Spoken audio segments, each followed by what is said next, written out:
Guys, this is my show, Coming to America, and this is your host, Joel Martinez, and this is my guest, Will Vasquez. Will, it's a pleasure to have you on the show. Thank you for having me. Today, I have a special amount of questions regarding how you came to this country and what today we like to call a successful immigrant. Thank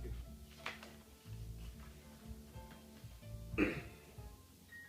Will, in what year did you come to the United States?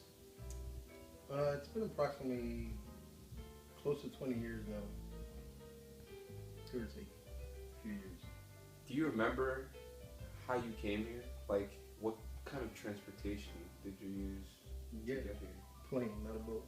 Oh, so not the common misconception that we all come on boats. No, Oh, legally. that's very disappointing. Okay. So, when you came to this country, which state did you land in? I came straight to New York, actually. Did you ever consider moving to another state? Yes, I did. I moved to Florida for about a year and a half. Oh, Tried something different. and then I guess you didn't like it and came back. Yeah, well, it was the timing of it all, but it's a great state, but I guess New York worked a little bit better for me, so Good. I decided to come back. Good old New York. So why did you choose New York as your destination? Family. I have a lot of family that lived in New York at the time, and it was very easy for me to, get used to everything with people here supporting me. I hear you. And what country did you migrate from? Dominican Republic. Really? Hmm. Awesome.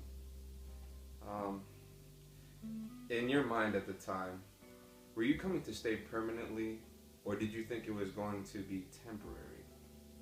Actually, I came I came 1 year for vacation, and I really enjoyed myself, and decided to come to stay for about a year and a half after that. Is when I really decided to move back and stay in New York. Oh. So, looking a little forward, Mhm. do you think like you're going to stay here maybe for retirement, or do you see yourself going back to your home country? I don't know. I would like to go back to my country, but given the situation over there, it's not likely that I would. But New York is, especially for older people, it's a little bit more challenging with the weather and snow, and it's really difficult for the elderly. So I don't know, maybe a warmer state would be in mind. In favor? Which, yeah, Yeah, most likely. I understand. This harsh weather, man. Yes, no, Yeah, not fun. tired of Yeah, we all are. Can you state some of the reasons as to why you decided to leave your home country? I would say the main one would be opportunity. Here in the States, you definitely have more opportunities to accomplish your goals and with an easier target than what you would have in the Dominican Republic. So it was more because of it was an attractive opportunity, and you were pulled Yes, Pulled I would say that. towards this That's nation here. Mhm. Not really pushed. That you weren't really running from anything. No, I really enjoyed Dominican Republic. It was really nice, the weather and stuff, and with the jobs, it was a lot easier to find a job here. And I hear you. I hear you. So, what are some of the things that you had to leave behind? family, my parents, my grandparents, a lot of friends, a lot of things that you get used to throughout the years, customs, your Christmases and all your holidays. It's great to be with family, but then again, I had family here, so it wasn't as hard to, not the same, but Nah, nice. I hear you. Hmm. Where would you say the majority of your family is located now? Here or there? Oh wow. I have so much family. I have family in a lot of states actually. If I would guess, I'd say most of them are here in New York, but I have family in New York, Florida, Boston, Texas, California, Mexico, Puerto Rico, Dominican. They're Oh everywhere. wow, so you guys are scattered, huh? Yes, Oh, pretty big family. awesome. So when you guys like came to this country, you know, your grandparents, Hmm. did you guys just like come in what we call a chain migration, which is, you know, like one by one, sort of, Yeah, yeah, that's pretty much? yeah, basically what happened. Okay. And back in Dominican Republic, how were the conditions like as you know, as you stayed there and grew up a little there? They're different. Um, Funny because there's the things that you take for granted here, you don't in Dominican Republic, such as the light source. It's accustomed to having power outages in the Dominican Republic, and people actually get used to it. You got to live around it and do what you got to do with your, let's say, your refrigeration. You do what you got to do. You get used to it, but the things like that is what makes it different, really. And can you tell me a little bit about how the job market was over there? You know, was it easy to come by? Was it difficult? Were just wages completely awful?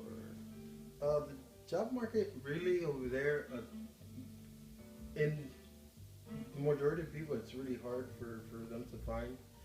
In my case, it wasn't as difficult. Um, I was when I was at a younger age, I was attending a English institute in the Dominican Republic, and which I really graduated at a young age. And the director of the school actually had me. It was like it wasn't like a school, like per se as in New York kind of school. But the director asked me to stay, and I became a teacher. That was actually my first job at a very young age. I was about 15 years old, so it was nice actually. or Not no? bad. Okay. What were some of the lifestyle changes that you had to make once you came back to New York? Um, hmm, lifestyle. Uh, it's actually a very different lifestyle. The way people live in New York here and in Dominican Republic. I'm not saying that New Yorkers are more closed, but everybody in Dominican Republic is like it's more of a family in the neighborhood.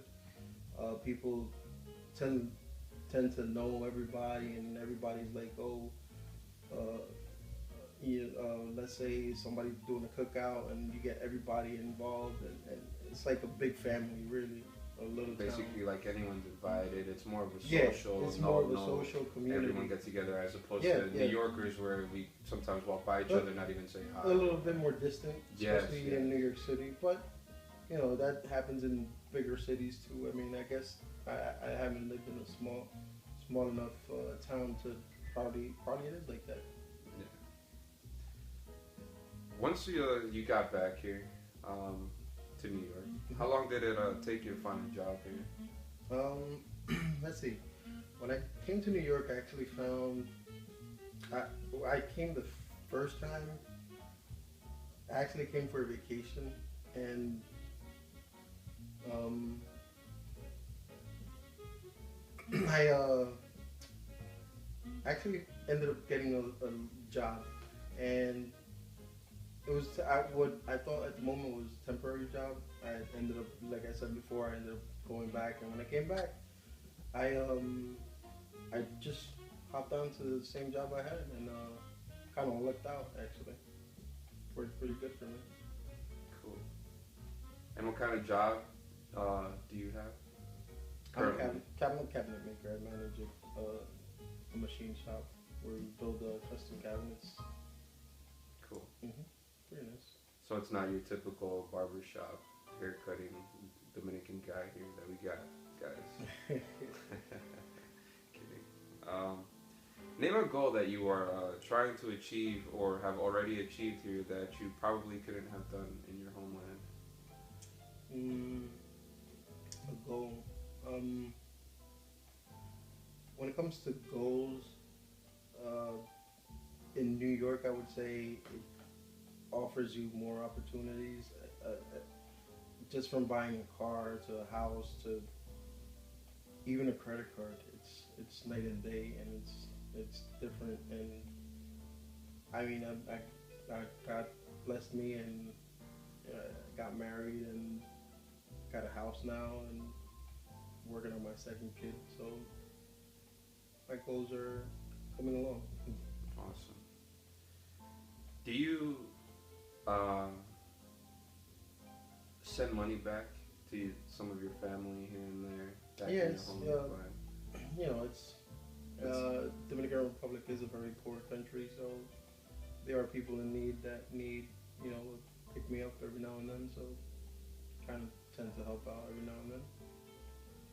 Nice. Do you ever consider going back to your home country? To live,